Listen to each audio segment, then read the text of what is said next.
Alors, le pantagruélisme sert individuellement c'est certain, c'est-à-dire partager pour moi l'idée de Rabelais qu'il y a dans notre monde, et que ça ne manque pas, il y a ce qui s'appelle les causes fortuites.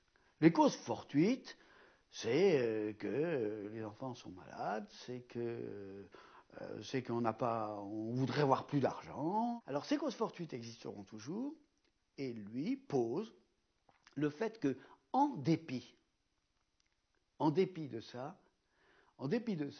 il faut avoir une certaine gaieté d'esprit. Il y a moyen de distiller les humeurs noires qui sont en nous, et qu'en distillant ces humeurs noires, au bout d'un moment, on va obtenir une bile blanche. Et la bile blanche, c'est le pantagruélisme. C'est-à-dire faire que, en dépit de tout ça, nous offrions un visage, celui qu'il demande à Gargantua ou à Pantagruel, un visage riant, heureux, pas forcément béat, mais heureux, riant, priant, dit-il, enfin. Et il le dit parce qu'il dit, voyant le deuil, il s'adresse à ses lecteurs, et à ses lecteurs, il disant, voyant le deuil qui vous mine et consomme.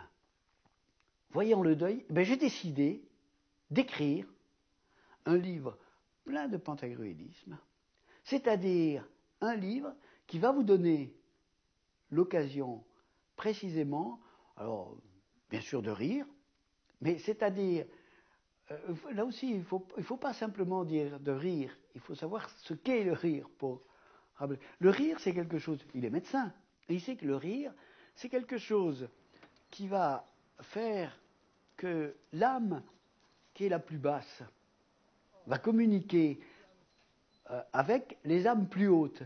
C'est-à-dire que l'âme qui fait tressauter le ventre va communiquer son mouvement qui tressaute au diaphragme. Le diaphragme va communiquer le mouvement au cœur. Le cœur va communiquer le mouvement à la gorge. Et finalement, on va pouvoir rire. Pas le rire cruel qui est le rire canin. Il s'oppose toujours au rire cruel. Qui est le rire canin, le rire en montrant les dents. Non, on va pouvoir rire à gorge déployée.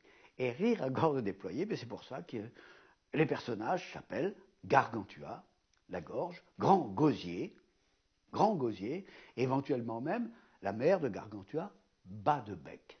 C'est-à-dire l'oie, celle qui ouvre, celle qui bade le bec. C'est pour ça que j'élève une oie.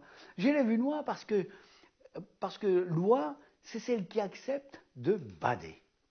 Rabelais dit, écoutez, je vous ai préparé un livre, je ne vous demande pas de l'éplucher, je ne vous demande pas de prendre le moindre détail et de me faire des critiques, je vous demande de l'ingurgiter, d'ouvrir grand le bec, exactement comme si j'avais un entonnoir, et puis je vais vous verser ce livre à la manière dont je vous verserai du vin.